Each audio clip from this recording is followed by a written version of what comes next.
For today's video mga lods, ito na nga po pala yung full video guide kung paano tayo gumawa ng 2 colors combination ng flower pole design. Umpisahan na natin to, tara. Bale dito nga mga lods is may nag-request lang sa atin kung paano ba tayo maglagay. Kung plastic yung table, kung kahoy, or kung bakal yung table nyo. Ito mga lods para sa lahat na to Ito ang gagawin natin is kung plastic, bakal, or kahoy mga lods is pwede itong gawin nyo muna. Itong table natin is kahoy. Ngayon ang gagawin ko lang dito, maglalagay lang ako dito ng pin. Tusukan ko lang yan. Ito yung ginagamit kong push pin mga lods. Mas matibay yung kapit. Pero kung wala naman kayong push pins, pwede kayo maglagay ng thumbtacks, dalawa. Yan. Tapos dito, andito na yung tie wire natin mga idol. Itong tie wire, kagaya na sabi ko, ito nabibili lang to sa hardware mga lods. Yan. Tansyahin nyo na lang yung gagamitin nyo. Kung marami yung pleats, mas mahaba yung magagamit yung mga lods. Dito nga is puputo lang tayo. Malambot lang kasi to, kaya to ng gunting. Yan. Kung ang gagamitin nyo is thumbtacks, sukatin nyo muna yung tie wire nyo, dapat pantay yan. Pantayin nyo muna. Yan. Tapos ito yung thumbtacks, ito. Yan. Huwag nyo muna siyang ilubog yan. Ikot nyo muna siya pakaliwa. Ito namang isa. Yan. Ikot nyo muna pa kanan. Basta nalock nyo na, push nyo siyang ganyan. Tapos ito, yan. Ikot nyo lang. Yan. Diyan na kayo mag-start. Tapos push nyo lang. Kung malambot yung kahoy nyo, pwede nyo gawin 3 yung thumbtacks para mas matibay. Yan. Basta pag napapansin nyo na parang maluwag, i-push nyo lang. Pero kung ang gagamitin nyo ng push pin is ganito, diretso tali lang. Tapos, ano ba ito? Diretso tali lang. Magkabila. Yan, ganyan lang. Depende sa inyo mga idol kung anong gusto nyo gamitin. For example, itong thumbtacks gagamitin natin. Kasi kalimitan thumbtacks yung ginagamit nyo. Bihira kasi may push pins. Ito is pwede sa bakal or sa plastic and sa kahoy. Kung ang table nyo is plastic, ang gawin nyo, ilagay nyo muna siya sa pwede nyong tusukan. Halimbawa, meron kayong table na kahoy, upuan na kahoy. Doon nyo muna siya ikabit. Tapos bubuuin nyo muna yung pinaka flower pole design. Saka nyo siya ilalagay sa scallop design sa pagitan ng table nyo, yung pinaka flower pole design. Doon nyo muna buuin para hindi kayo mahirapan. Or kung may tagahawak, pwede yon. Pero kung table nyo is kahoy, pwede nyo na siyang gawin diretso sa lamesa. Pero kung plastic nga or bakal, mas maganda kung itali nyo muna yung tie wire nyo, halimbawa sa monoblock or sa upuan nyo na kahoy. Basta may pagtatalian lang kayo, pwede na kayo mag-start magawa ng flower pole. Ito nga yung pinaka flower pole design natin. Ito is request sa atin, gagawa lang tayo ng 2 colors combination. Dito is po-fold lang natin yung ganito.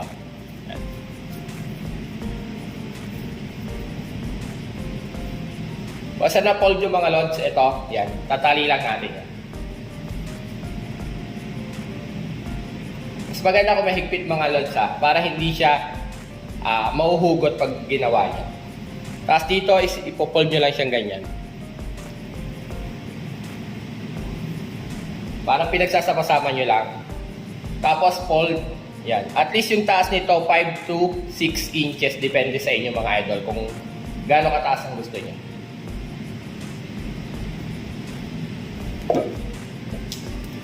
Yan. Gagawa lang tayo ng 4 nito hanggang maubos lang yung pinaka-cloth natin. Itong gamit ko na cloth dito mga lods is nasa 1 yard lang mahigit.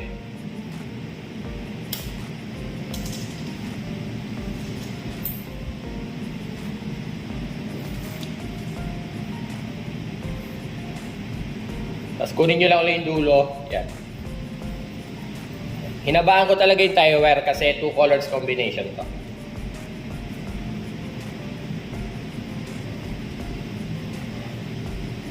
Yan. 3, sakto yung 4.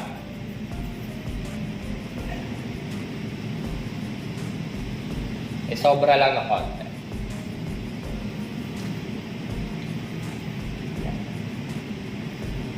Apat na siya. Bale, ito yung magiging gitna sa table natin.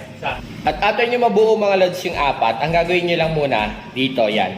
Dito ikot lang natin Yan. Ikot lang natin yan. Tapos yung dalawang dulo na to, ito yung magkabilang dulo eh. Yan. Itatali lang muna natin ng tie wire.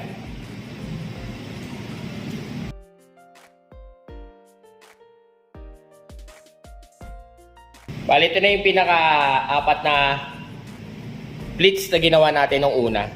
Tapos magagawa naman tayo ng isa pang kulay.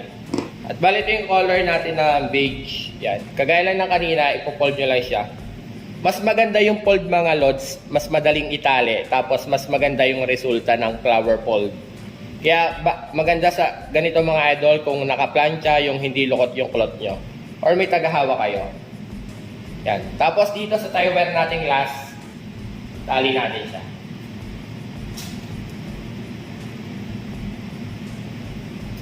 Tapos gagawa naman tayo ng pleats, 6 or 7. Basta maiikutan natin yung buong apat na to. Kasi ito yung nasa gitna mga idol. Fold.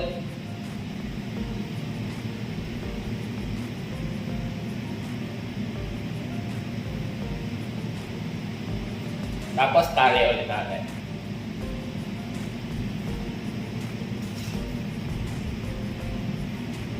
Gagawa lang tayo ng 6 or 7 basta maikot lang natin mga lods.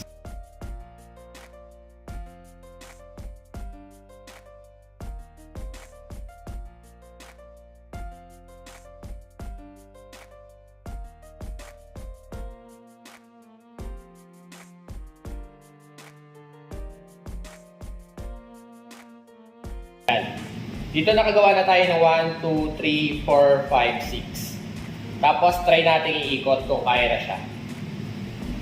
Gigit na lang natin. Ito yan, iikot lang natin. Tapos itong dulo, tsaka yung last, yan. Yan kaya na siya.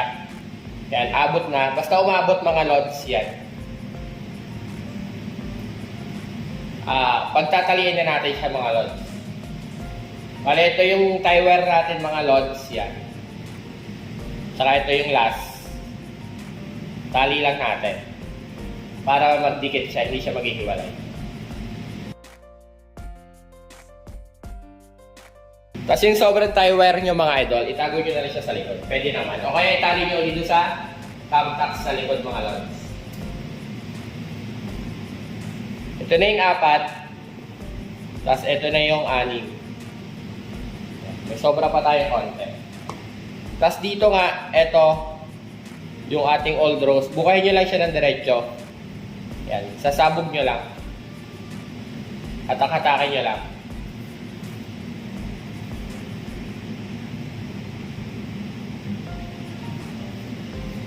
Diretsong hatak lang yan mga idol.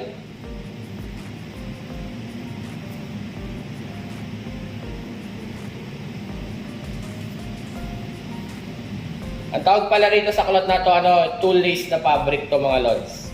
Ito yung manipis lang talaga, yung minsan nasa ginagamit na tela rin sa kasal.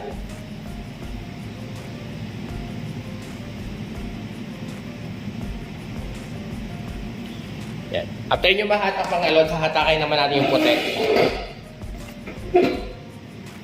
Yan. Ito na yung white natin. Hatakin nyo lang siya. Ito medyo sisigsag lang natin ng konti. Tapos maliit na palaki yung hatak mga lods.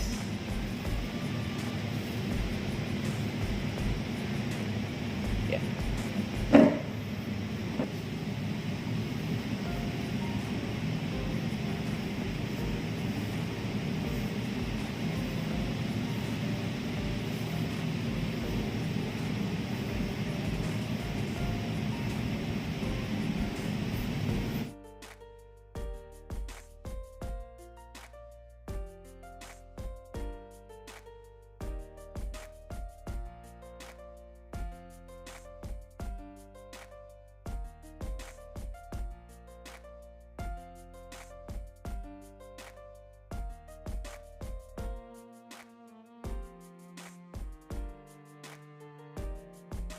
At bali yan na siya mga lods. Yan.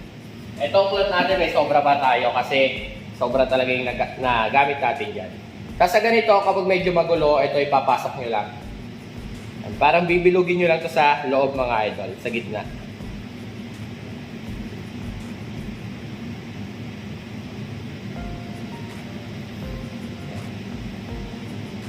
Tapos dito na sa pinaka flower pole design natin mga lods, yan. Kagaya dito, kung medyo magulo, ayusin nyo lang yung pagkakasigsag. Yan.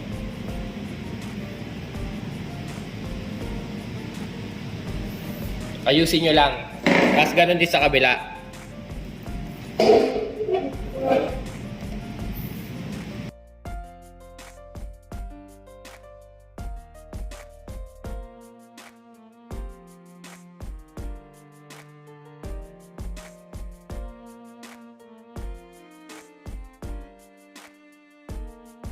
At bali ito na siya mga lods yan. Ito na yung 2 colors combination natin mga idol. Yan. Tapos sa gilid, ito sinigsag lang natin yan mga idol. Kagaya na sabi ko mga lods, kung kahoy or bakal yung cloth nyo, ito na siya. Tapos ang gagawin nyo lang dito, halimbawa is, ang table nyo nga talaga is kahoy or bakal or plastic. Kung kahoy, pwede nyo na siyang diretso gawin. Pero kung plastic, hugutin nyo na yung thumbtacks. Yan. Halimbawa, nabuo nyo na to sa pinaka, tawag dito, halimbawa, sample, tinali nyo lang siya sa bakal or sa upuan lang. Saka nyo na lang siya kunin. Tapos, kuha lang kayo ng pin, yung pinakalikod niya, sasabit nyo na siya ganyan. Tapos ito yung pin, push pin. Pin lang natin na isa, sample lang. Yan, mapipin nyo na siya mga lods. Ganun lang gagawin nyo mga idol. Pero at least mga 3 yung pins para hindi siya malalaglag mga lods. Ito na nga pala yung flower pole design natin mga idol. Para siyang bouquet. At ito na siya mga idol, yan. Ganyan siya sa side mga lods. Tapos ganito siya sa harap. Ito na siya mga lods yan. Ganyan yung tsura niyan mga idol yan. Tapos kapag ito yung flower pole design niya mga idol, pwede nyo na siya ilagay. Maganda to sa mga pagitan ng scallop design. Ilalagay nyo siya. Tapos mas maganda kung yung pinaka-old rose natin is may sobra din na konti. Pero kung wala, okay lang naman na kahit konti lang ito. Ito talagang sobra lang yung cloth natin dito. Kasi dinemo ko lang yung paggawa ng flower pole design mga lods yan. Para siyang bouquet mga lods. Sana nakuha nyo, follow for more na lang. At huwag nyo naman kalimutang i-share din yung mga videos natin mga idol. Hanggang dito na nga lang. Salamat.